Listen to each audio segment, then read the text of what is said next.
Good morning everyone. आज हम करने वाले हैं नवंबर 19 2023 के इंडियन एक्सप्रेस न्यूज़पेपर का एनालिसिस। एंड क्योंकि आज का दिन संडे है तो हमें पता है कि आज के दिन में एडिटोरियल या एक्सप्लेनेशन का पेज नहीं होगा।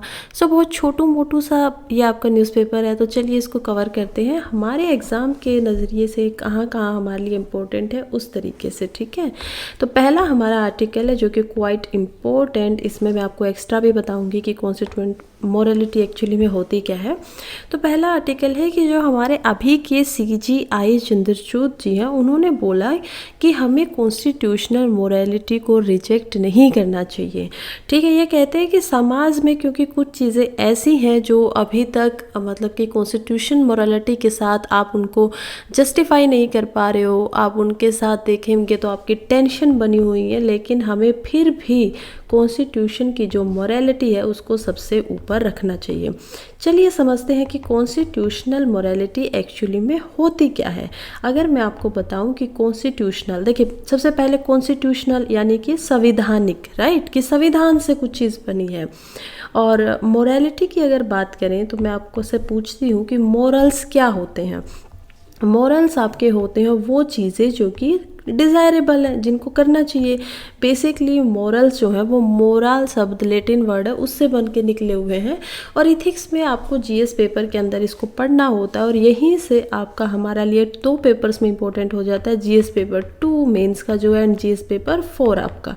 ठीक है, ये 2 पेपर में इंपॉर्टेंट हो गया। GS पेपर में आप इस पे शॉर्ट नोट पूछ सकते हैं, आपसे पूछ सकते हैं कि आप क्या समझते हो बताइए कॉन्स्टिट्यूशनल मोरालिटी के साथ। तो उसमें आपको एग्जाम्पल देना पड़ेगा कि कब कब कहाँ कहाँ ये जो डॉक्ट्रिन है सुप्रीम कोर्ट ने इसका जो निर्माण किया उसको कब कब वो लेके आए हैं। ठीक है, क्या संविधान के अंदर खुद ये बात लिखी हुई है कि कॉन्स्टिट्यूशन की मोरालिटी होनी चाहिए, या फिर ये power basic of structure, doctrine of basic structure की तरह खुद सुप्रीम कोर्ट ने इसका इन्वेंशन किया है, वो मैं अब आपको आगे बताती हूँ। ठीक है, तो मॉरल्स आपकी होती हैं वैल्यूज़, या फिर अच्छे से बोलूँ हिंदी में तो सद्गुण, ऐसे गुण जिनके साथ हमें हमेशा आगे बढ़ते रहना चाहिए। ठीक है, वो होंगे आपके मॉरल्स, जिसको आपको अपने जीवन में एक आइडियल सिटीजन बनने के लिए या फिर आइडियल ह्यूमन बीइंग, एक इंसान बनने के लिए आपको अपने जीवन में उनका रखना बहुत इम्पोर्टेंट है। और आइडियल सिटीजन आप कैसे बन सकते हो? फंडामेंटल ड्यूटीज़ को निभाकर। हमारे पास हमें पता है कि हमारा जो कॉन्स्टिट्यूशन है उसके अंदर सिटीजन्स के लिए पार्ट 4 के जस्ट एक ही आर्टिकल है आपका 51A, उसके अंदर ये बताया गया है कि क्या क्या आप लोगों को ड्यूटीज़ हैं आपकी जो निभानी चाहिए। ठीक है, और ये क्या होती है? नॉन जस्टिशिएबल होती है, कि इनके लिए आप सुप्रीम कोर्ट में नहीं जा सकते कि किसी ने ड्यूटी नहीं निभाई। लेकिन क्या इनकी सज़ा मिलती है? संविधान आपको इनकी सज़ा नहीं देता है। जैसे आपने इसमें क्या लिखा गया है कि आप संविधान को मानेंगे, सर्वोपरि मानेंगे। इसके अलावा आप क्या करेंगे? नेशनल फ्लैग जो हमारा है, ध्वज जो है हमारा राष्ट्रीय, उसका सम्मान करेंगे। अगर किसी ने सम्मान नहीं किया है तो क्या कॉन्स्टिट्यूशन इस पर सज़ा देता है? तो मैं बता दूं, संविधान इस पर कोई सज़ा नहीं दे रहा है, लेकिन इसके लिए अलग से कानून बनाए गए हैं। वो जो लीगल आपके राइट्स होंगे, लीगल जो आपकी इसके ऊपर जो होंगी क्या आपकी सज़ा वगैरह, पनिशमेंट वगैरह, वो आपको मिलेंगी ज़रूर। खैर, अब हम आते हैं दोबारा अपने कॉन्स्टिट्यूशन मोरालिटी के ऊपर। इसको थोड़ा सा ध्यान से समझना इसलिए ज़रूरी है क्योंकि एक पूरा कंसेप्ट है जो पता होना चाहिए। तो कॉन्स्टिट्यूशनल मोरालिटी हमें लगता है, अब हम थोड़े एग्जांपल देते हैं कि कॉन्स्टिट्यूशन की मोरालिटी का इस्तेमाल सुप्रीम कोर्ट को कब करना पड़ता है। कॉन्स्टिट्यूशन मोरालिटी मतलब जो कॉन्स्टिट्यूशन के संविधान के जो आर्टिकल्स है उसमें जो कॉन्स्टिट्यूएंट असेंबली थी जिन्होंने हमारे संविधान को बनाया था, जो लेखक थे, उन्होंने कुछ आर्टिकल्स अपने लिखे हुए थे। जैसे कि फंडामेंटल राइट्स में हमें पता चलता है कि क्या करता है, आपका जो अनटचेबिलिटी है, जिसमें लोगों को टच नहीं किया जाता था, उनको ऐसे नीचा दिखाया जाता था, उसको संविधान खत्म कर देता है, अबॉलिश कर देता है। या जेंडर या जो आपके सेक्स के ऊपर जो आपके साथ डिस्क्रिमिनेशन होता है उसको संविधान ख़त्म करा कि ऐसा कोई भेदभाव नहीं होगा, ठीक है। और यहीं से आपका एग्जाम्पल आता है कॉन्स्टिट्यूशन मोरालिटी का, कि ये सभी मोरालिटी है सुप्रीम कोर्ट के जजेस की या फिर सभी जो भी इसको इंटरप्रिटेट कर रहे हैं कॉन्स्टिट्यूशन के, चाहे वो हाई कोर्ट के जज है किसी भी, उनके ऊपर इन वैल्यूज़ का उन लोगों को ध्यान रखना है, ऐसा कॉन्स्टिट्यूशन फ्रेमर्स का मानना था। उन्होंने दो पावर दी है, उन्होंने पार्लियामेंट को आपको एक तो पार्लियामेंट दे दिया, मतलब लेजिस्लेचर बना दिया है एक तो, कि आप कानून बनाइए, ठीक है, लेजिस्लेचर की भूमिका दी है। दूसरा उन्होंने पार्लियामेंट को भूमिका दी है कॉन्स्टिट्यूएंट असेंबली की। वो कहते हैं कि कभी कभी समय के साथ हम जब आगे बढ़ रहे हैं तो हमें पता है कि पुरानी जो चीज़ें थी उनको पीछे छोड़ के ही आगे बढ़ा जा सकता है, राइट। अगर आपकी कोई भावना जुड़ी है किसी चीज़ से जो अभी आपके लिए इम्पोर्टेंट नहीं है, तो वो यकीन मानिए आपके लिए इम्पोर्टेंट नहीं है, उसको छोड़ेंगे तभी आप आगे बढ़ पाएंगे। तो ऐसा ही कुछ कॉन्स्टिट्यूएंट असेंबली के मेंबर्स का भी मानना था। इसीलिए उन्होंने पार्लियामेंट को ये शक्ति दी कि आप चाहे तो कॉन्स्टिट्यूएंट असेंबली बन सकती हैं, और समय की मांग के अनुसार अगर संविधान के अंदर आपको अमेंडमेंट करना पड़ जाए, अगर आपको उसको बदलना पड़ जाए कुछ चीज़ों को जो कि समाज और समय दोनों चाहता है, पब्लिक इंटरेस्ट में है, तो उस समय पे आप एज ए लेजिस्लेचर नहीं, आप एज ए कॉन्स्टिट्यूएंट असेंबली काम करेंगे, ठीक है। कैसे काम करेंगे? As a constituent assembly. Constituent assembly का क्या मतलब था कि संविधान को बनाने वाली जो असेंबली इकट्ठी हुई थी वो। खैर, अब यहाँ तक आई होप आप सभी को अच्छे से समझ में आ गया होगा। अब हम देखते हैं कि संविधान निर्माताओं ने जब ये चीज़ आप लोगों को दी है, पावर दी है हमारे लेजिस्लेचर में, हमारी पार्लियामेंट में, लोकसभा, राज्यसभा और प्रेसिडेंट, आप लोगों को ये तो आई होप पता होना चाहिए कि आपकी जो पार्लियामेंट होती है ना, वो उसमें आपका कौन कौन आता है। पार्लियामेंट शब्द से ही क्या मतलब है? पार्लियामेंट शब्द से तीन होते हैं, एक तो आपका होता है लोकसभा, सेकंड आपका होता है यहाँ पे राज्यसभा, और थर्ड आपका होता है प्रेसिडेंट। तो मैं आपको बता दूं कि ऑल दो प्रेसिडेंट कभी भी आपके चेयर नहीं करते हैं, ना राज्यसभा में ना लोकसभा में, लेकिन जब भी पार्लियामेंट शब्द का इस्तेमाल होगा तो उसमें हमेशा इंटीग्रल पार्ट होंगे प्रेसिडेंट, वो हमेशा आपके उसमें आपको दिखाई देंगे, राइट। तो ये है आपकी पार्लियामेंट। अब हम चलते हैं कॉन्स्टिट्यूशन मोरालिटी के ऊपर फिर से, कि ये कॉन्स्टिट्यूशन मोरालिटी का मतलब है क्या, मतलब कोई एग्जांपल दीजिए ना। अब तक संविधान ने कि कॉन्स्टिट्यूएंट असेंबली कब कब आपकी मोरालिटी को इस्तेमाल किया है। चलिए मैं आपको एग्जांपल देती हूँ। पहला मैं एग्जांपल देती हूँ आपका सायरा बानो केस का, ठीक है। क्या है सायरा बानो केस? आप लोगों को ये इससे तो नाम नहीं होगा, 2017 में ये आया था, पर आप लोगों को इसको ट्रिपल तलाक से भी आप लोग इसको जानते होंगे। ट्रिपल तलाक केस, ठीक है, ट्रिपल तलाक केस था। इसके अंदर हमें पता है कि जो मुस्लिम औरतें थी उनके साथ में उन्होंने ये मांग रखी थी, सायरा बानो उनका नाम था, कि बस 3 बार तलाक बोल देने से हमारा तलाक हो जाता है, और ये कोई अच्छी व्यवस्था नहीं है, ये औरत के लिए अच्छी व्यवस्था नहीं है, उसका सब कुछ उजड़ जाता है, ख़त्म हो जाता है। तो ऐसा जब उन्होंने केस रखा तो सुप्रीम कोर्ट के पास अब बहुत बड़ा सवाल आया, क्योंकि मोस्ट ऑफ द जितनी भी पॉपुलेशन थी अभी समाज की इस्लाम की तरफ में, उसमें बहुत सारी औरतें भी इसका पार्ट थी। ऐसा नहीं है कि एक औरत ने आवाज़ उठाई तो सभी औरतें उसके साथ हो गई कि हमें न्याय चाहिए, नहीं। वो सिर्फ कुछ गिनी चुनी हिम्मत करने वाली औरतें होती हैं, या वो इंसान होते हैं जो अपने समाज से हटकर थोड़ा सा चलने की कोशिश करते हैं अपने अधिकारों के लिए। जो उन्हें ठीक नहीं लगता है वो उस पर अंधे होकर हामी नहीं भरते हैं, वो बहुत ही विरले, बहुत ही कम आपको देखने को मिलेंगे, ठीक है। तो ऐसी ही हमारी एक सायरा बानो जी भी थी। वो पहुंचती हैं सुप्रीम कोर्ट के पास और कहती हैं कि आर्टिकल 15 के अंदर, जो कि मेरा फंडामेंटल राइट है, राइट, जो कि मेरा क्या है, मौलिक अधिकार है, वो कहता है कि मेरे साथ भेदभाव नहीं हो सकता मेरे जेंडर को लेके, कि मैं क्योंकि एक औरत हूँ तो मेरे साथ भेदभाव नहीं होना चाहिए, कि कोई मुझे ट्रिपल तलाक दे के ऐसे ही जा रहा है, ये चीज़ बहुत गलत है, ठीक है। लेकिन अब जब समाज पे बात आती है तो समाज के मॉरल्स कहते हैं कि ये अच्छी बात है, ये हमारे एक तरीके से आपको फंडामेंटल राइट ही, आपका जो आर्टिकल आपका 18 है वो आपको फ्रीडम ऑफ रिलीजन भी तो देता है ना। क्या देता है? फ्रीडम ऑफ रिलीजन, वो भी आपका एक फंडामेंटल राइट है कि आप अपना जो धर्म है उसको प्रैक्टिस कर सकते हो। 3 चीज़ें आपको ये देता है। क्या देता है? पहला आपका है कि आप उसमें बिलीव करिए, कि आप उसमें भरोसा रखिए, कि कोई किसी चीज़ से ना डरिए। दूसरा, आप उसको प्रैक्टिस कर दीजिए, आप चाहते हैं तो कुछ धर्म, जैसे मान लीजिए दिवाली है, अगर ये मौका हमें ना मिला होता, इंडिया एक सेक्युलर स्टेट है, वो कहते हैं कि नहीं कोई अपने धर्म को प्रैक्टिस नहीं कर सकता, तो क्या हम लोग या क्या जो हिंदू पॉपुलेशन है वो लोग इतना बड़ा त्यौहार उनका जो होता है दिवाली उसको बना पाते? शायद हम लोग इस त्यौहार को नहीं सेलिब्रेट कर पाते। बहुत रिसेंट, आई होप समझ पा रहे होंगे, प्रैक्टिस। और थर्ड इसमें मिलता है आपका प्रोपोगेट करने का, कि आप इसको प्रोपोगेट यानी कि आप चाहें तो इसको बढ़ा भी सकते हैं, आप चाहें तो अपने दोस्तों को बैठ के बता सकते हैं कि मेरा धर्म इसलिए अच्छा है, मैं किसी चीज़ में विश्वास करता हूँ या करती हूँ तो क्यों मैं इसमें विश्वास कर रही हूँ, क्या क्या इसके कंपोनेंट्स, ये तीनों काम आप कर सकते हो संविधान के अकॉर्डिंग। अब सवाल उठ जाता है समाज की मॉरल्स के अंदर कि समाज जो है वो कुछ और चाहता है, कुछ लोग इसके प्रोटेस्ट में है, कुछ लोग इसके अगेंस्ट में है, बिल्कुल नहीं चाहते हैं कि ट्रिपल तलाक खत्म हो, वो कह रहे हैं कि हमारी नींव हिल जाएगी। लेकिन फिर जब जजिस को डिलेमा होता है, ऐसा जब भी किसी जजिस को डिलेमा आएगा, वो महसूस करेंगे कि वो दुविधा में फंस गए हैं, तब कॉन्स्टिट्यूशन ने उनको अधिकार दिया है कि वो लोग क्या करें, कॉन्स्टिट्यूशन मोरालिटी को ही ठीक माने। ठीक है, अब जब सुप्रीम कोर्ट के जजेस यहाँ पे फंसे हुए हैं, दुविधा के अंदर बैठे हुए हैं, तब उन्होंने कॉन्स्टिट्यूशन मोरालिटी को ठीक माना, क्योंकि कॉन्स्टिट्यूशन की मोरालिटी यानी कि दो अधिकारों के बीच में सबसे बड़ा अधिकार कौन सा है। तो ये सुप्रीम कोर्ट ने इंटरप्रिटेट किया कि हम थोड़ा बहुत, क्योंकि हम एक सेक्युलर स्टेट है, और सेक्युलर स्टेट का भी यहाँ पे दो मतलब, एक होता है नेगेटिव सेक्युलरिज्म, एक होता है आपका पॉजिटिव सेक्युलरिज्म। तो आपका जो नेगेटिव होता है उसमें चर्च बिल्कुल जो होता है स्टेट उससे अलग कर लेता है खुद को, कि हमें किसी धर्म से कोई मतलब नहीं है। और पॉजिटिव जो होता है, जो कहीं ना कहीं इंडिया की तरफ है, वो कहता है कि हम आपसे अलग तो रहेंगे लेकिन हम फिर भी सभी धर्मों का सम्मान करेंगे। वहाँ पे नेगेटिव में क्या हो रहा है कि हम किसी का कोई सम्मान नहीं करेंगे, किसी से हमें कोई मतलब नहीं है। पॉजिटिव आपका थोड़ा सा अलग तरीके का है, ठीक है।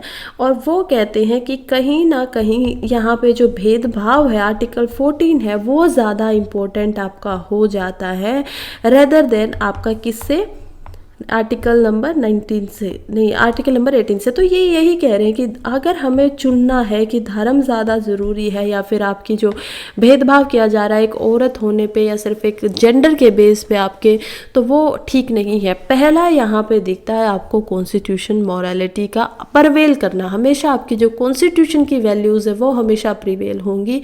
और ये भी कहते हैं कि जो संविधान निर्माता उस समय सोच रहे थे ना ये डालते टाइम, वो हमें ऐसा लग रहा है कि ऐसा सोच रहे होंगे।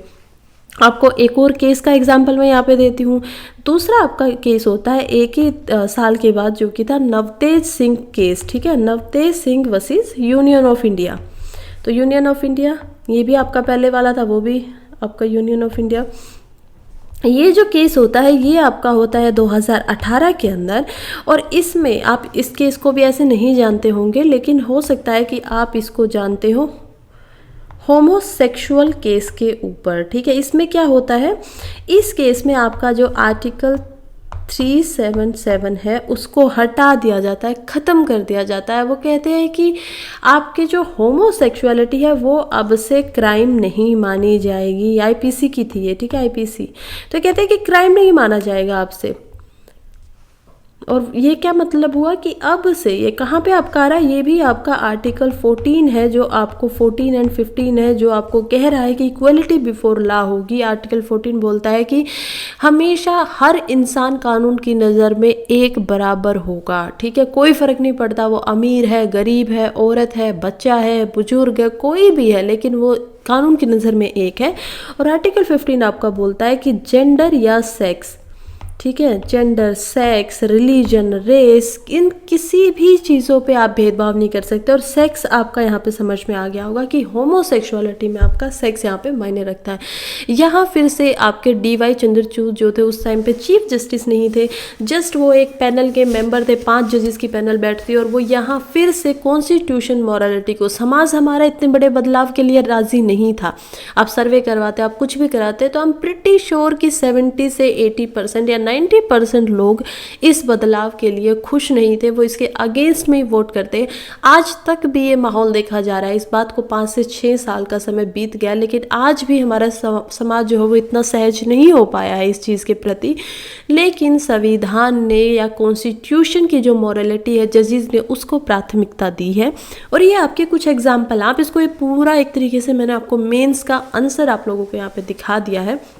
चाहे तो बस कुछ चीज़ को याद रखिए, एक तो केसेस को याद रखिए, और आप बता सकते हैं कि कैसे सुप्रीम कोर्ट ने आज तक कॉन्स्टिट्यूशन मॉरलिटी को प्रिवेल किया है, ऊपर रखा है हर चीज़ से। चलिए नेक्स्ट चलते हैं, ये हमारा एक कॉन्सेप्ट यहाँ पे क्लियर हो जाता है। नेक्स्ट हमारा है recall military staff Maldives president tells Indian government. तो अभी कल ही जस्ट सैटरडे को ही जो नए प्रेसिडेंट बने हैं इलेक्शन के बाद मालदीव के, उनका नाम है मोहम्मद मुइज़्ज़ू। ठीक है, मोहम्मद मुइज़्ज़ू। ये कहते हैं, इनकी कल ओथ हो रही थी, तो इनकी ओथ में हमारे जो अर्थ साइंस के जो आपकी मिनिस्ट्री है और उनके मिनिस्टर कौन है फिलहाल, किरण रिजिजू जी। पहले ये आपके स्पोर्ट्स मिनिस्टर होते थे, फिर आपके ये 2020-21 में आके आपके बन जाते हैं क्या, law minister, and now he is ministry of earth and science.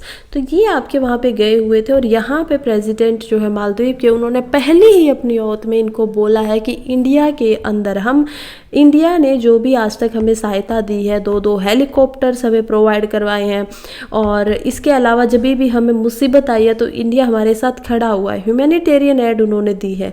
लेकिन हम आप लोगों से ये विनती कर रहे हैं, हम इंडिया से विनती कर रहे हैं कि अब हमें उनके आर्मी पर्सनल की ज़रूरत नहीं है।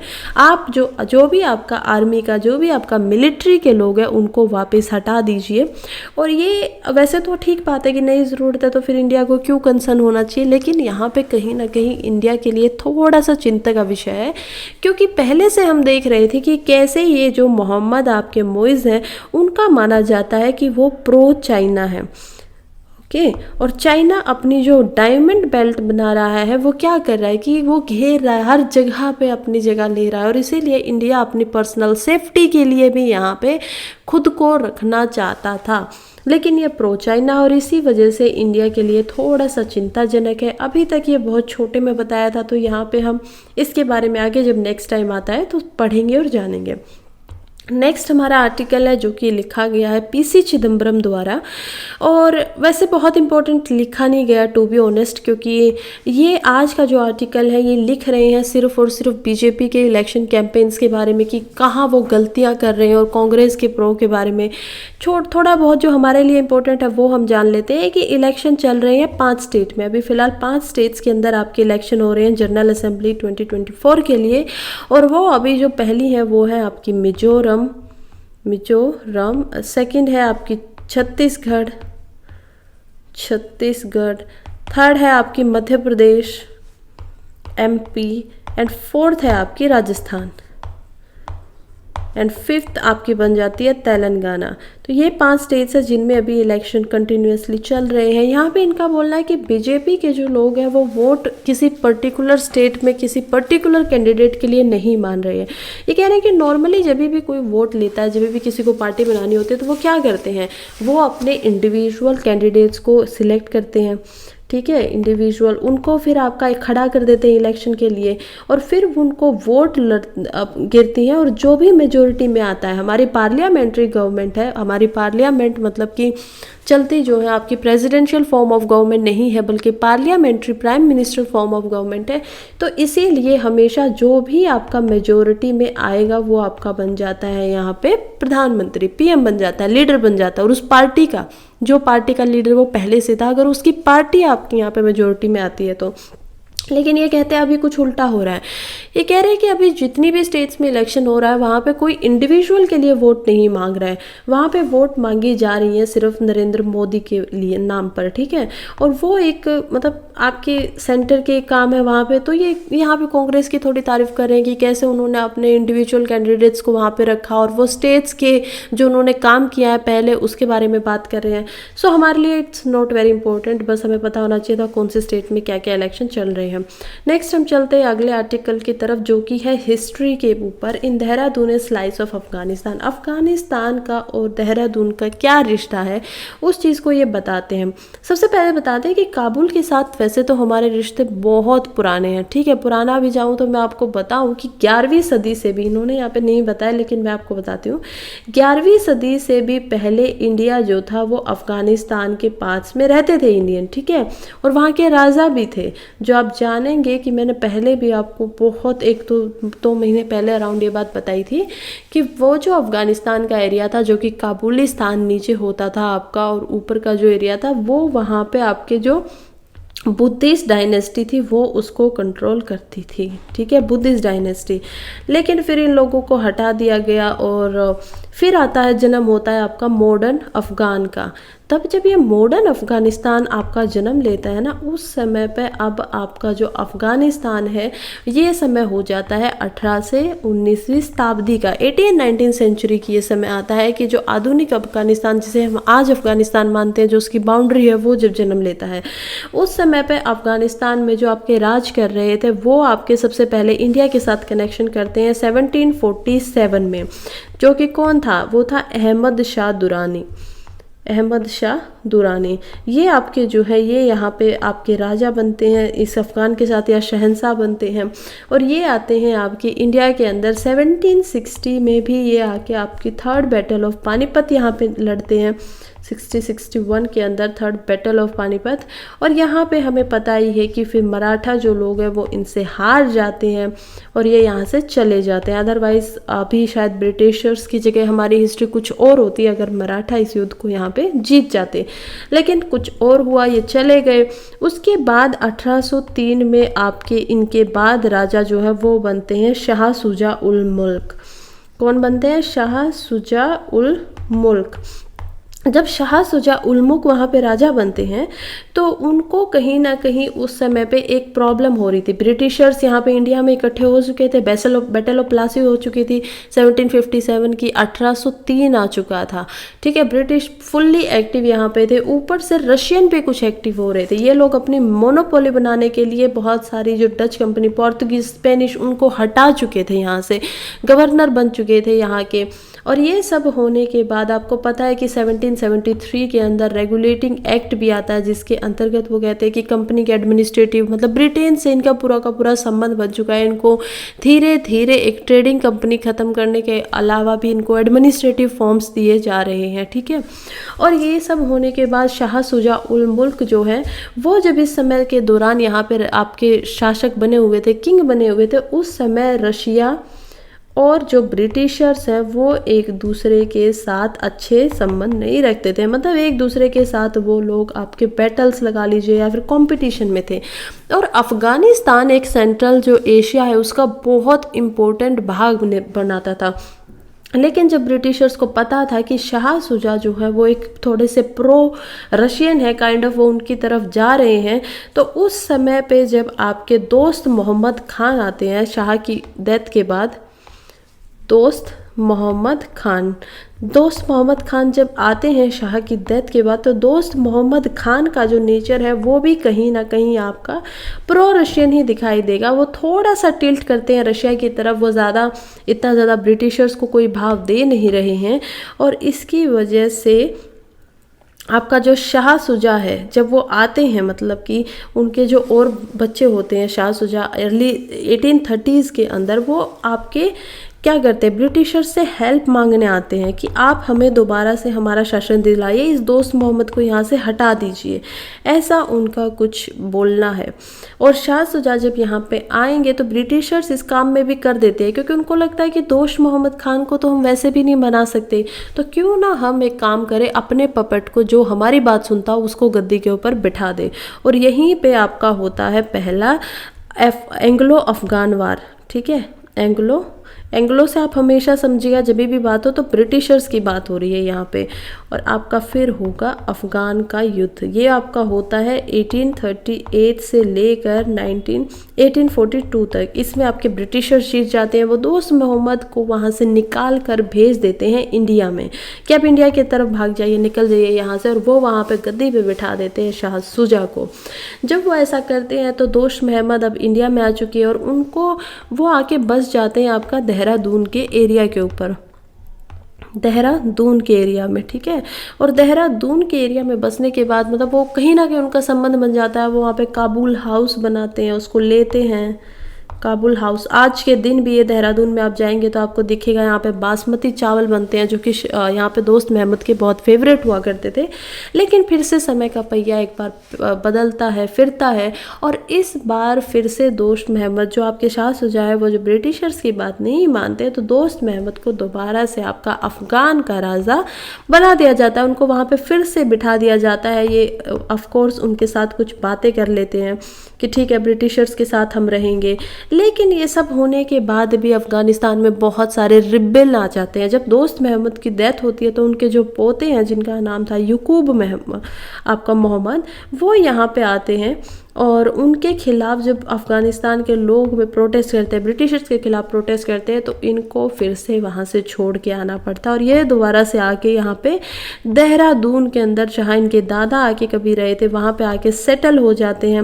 और कारण इनका सेटलिंग का होता है दो ही कि एक तो यहाँ पे वैसे ही ब्रिटिशर्स की फोर्स होती थी, उनका एक मिलिट्री पोस्ट था ये एरिया क्योंकि ठंड की वजह से, और दूसरा यहाँ का क्लाइमेट अच्छा था कि ठंडी जो इन्हें चाहिए हुए थे वो सब इन्हें यहाँ पे अच्छी लगती थी। और वो इसके बाद यहाँ पे रहते हैं। और आज तक भी उनके जो बच्चे हैं वो ये बताते हैं कि हमारा जो है वो एक डायरेक्ट रिश्ता रहा है इन सारे किंग्स के साथ। आज भी उनकी जनरेशन्स यहाँ पे रह रही हैं। तो ये ऐसे ही एक छोटी सी चीज़ थी जो हमें थोड़ा बहुत एज अ रिविजन हो गई, क्योंकि कुछ और यहाँ पे आया नहीं है आज ज़्यादा इम्पोर्टेंट। नेक्स्ट हम चलते हैं, patient staff leaves Gaza hospital, Israel air strike kill 47 in south. तो हमें पता है कि कैसे इजराइल ने बहुत सारे जो सिविलियन उनको बोला था कि आप साउथ गाजा के अंदर चले जाइए अगर आप लोग कभी अपनी सेफ्टी चाहते हैं। तो पहले ये 10-15 दिन पहले की बात है, राइट। लेकिन अब इजराइल की जो सेना है वो साउथ गाजा के अंदर भी घुस चुकी है, पेनिट्रेट कर चुकी है। और अल साइफा जो वहाँ का हॉस्पिटल था, वहाँ के स्टाफ ये सब देखकर छोड़ के जा चुके हैं, क्योंकि जब वो मिलिट्री अंदर चली जाती है तो वहाँ पे बहुत सारे लोग, बहुत सारे जो भी थे पेशेंट्स है वो निकल चले जाते हैं। अभी इसमें सिर्फ 6 डॉक्टर्स बचे हुए हैं, और वही प्रीमेच्योर बेबीज़, बच्चे, बूढ़े जिनको यहाँ से हटाया नहीं जा सकता, पेशेंट्स को निकाला नहीं जा सकता, उनके वहाँ पे रुके हुए हैं। इजराइल का बोलना है कि उन्होंने किसी भी डॉक्टर को यहाँ से जाने को नहीं बोला है, कोई ऑर्डर नहीं दिए हैं। लेकिन हमास की जो आपकी मिलिट्री है, गाजा की जो हेल्थ मिनिस्ट्री है, उनका यहाँ पे बयान कुछ हो रहा है। उन्होंने बोला है कि नहीं, इन्होंने ऑर्डर दिया है कि आप लोग जाइए, और तब यहाँ से हॉस्पिटल का जो स्टाफ है वो यहाँ से चला गया है। नेक्स्ट इसके अलावा उन्होंने एक जो साउथ गाजा की आपकी रेजिडेंशियल आपका एरिया था, कॉलोनी थी जहाँ पे लोग रहते थे, वहाँ पे भी एयर स्ट्राइक की, हवा से उन्होंने आपका जो हमला है वो किया, और उसके अंदर 47 लोगों की मौत कल हो चुकी है, ठीक है। वहाँ पे 47 लोगों की डेथ हो गई है।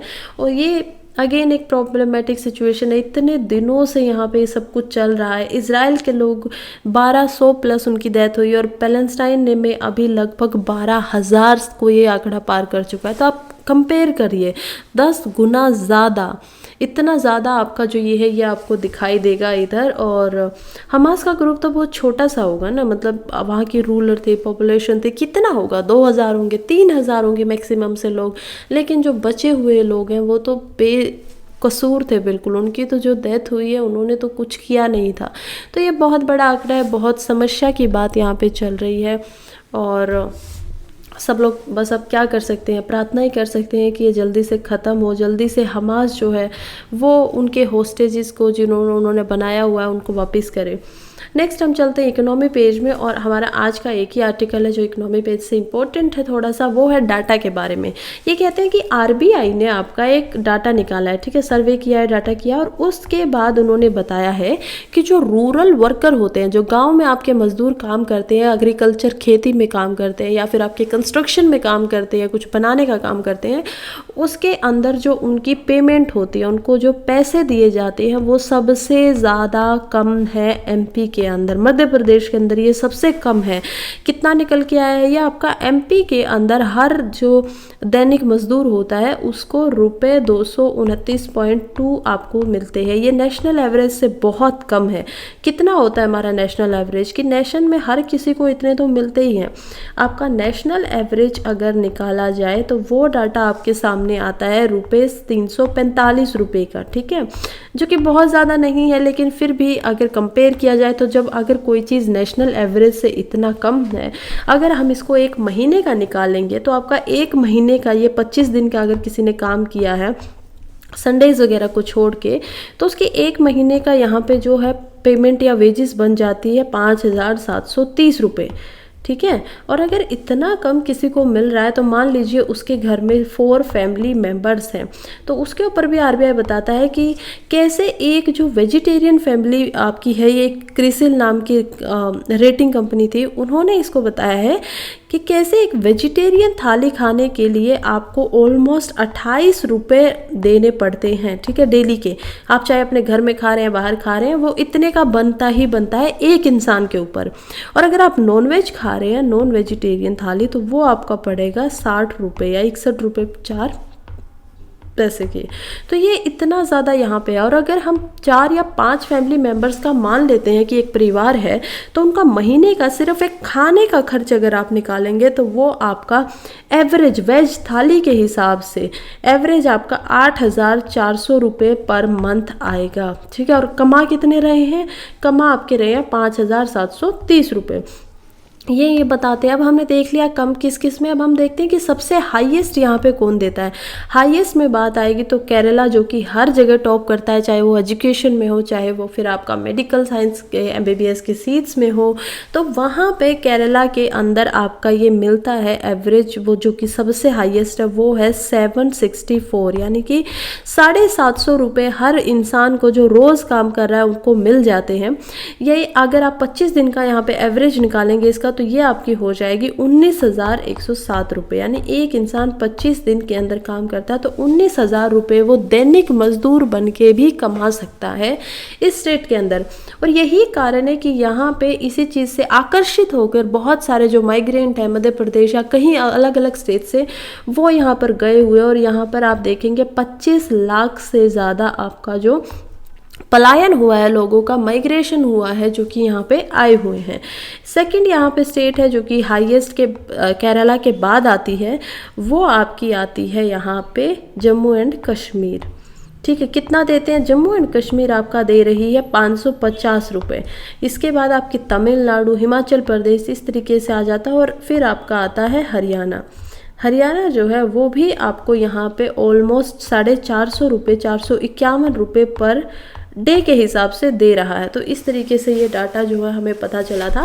कंस्ट्रक्शन का भी कुछ डाटा मिलता है कि कंस्ट्रक्शन के डाटे में भी ऑलमोस्ट सेम ही रहेगा। आपका जो केरला है वो टॉप करेगा एज अ स्टेट, और जो वो है वो लोग इसको एज अ स्टेट एमपी जो है वो सबसे पीछे रहेगा। तो यही आपका कंस्ट्रक्शन का होगा। नेशनल एवरेज आप यहाँ से भी कंपेयर कर सकते हैं कि कैसे 2022-21 का डाटा है। 22 में मध्य प्रदेश में और भी कम मिल रहा था, 217 रुपये मिल रहा था। और आप देखेंगे कि ये वो स्टेट्स हैं जो ज़्यादा नेशनल एवरेज को भी जो लोग ऊपर नहीं जा पा रहे हैं, कि नेशनल एवरेज से भी कम है। यहाँ पर आप हाईली पेड में देखेंगे तो केरला जो है वो 2022 में 726 रुपये दे रहा था, और 2023 के अंदर वो आपको दे रहा है 764 रुपये। फिर जम्मू एंड कश्मीर आ जाता है, फिर आपका हिमाचल प्रदेश आ जाएगा, फिर आपका तमिलनाडु, एंड लास्ट में आपका आता है हरियाणा, जो कि 424 रुपये पर डे के हिसाब से दे रहा है। चलिए, तो यहीं पे आज का हमारा जो न्यूज़पेपर है वो होता है ख़त्म। थैंक यू सो मच जो भी यहाँ पे बने हुए हैं। आई होप आज आप कुछ अच्छा सीख के गए होंगे। And all the very best for your exams, for your preparation. लगे रहिए, हिम्मत मत हारिए और रोज़ अपने एम जो है, लोग जो आपका लक्ष्य है उसकी तरफ बढ़ते रहिए। Thank you.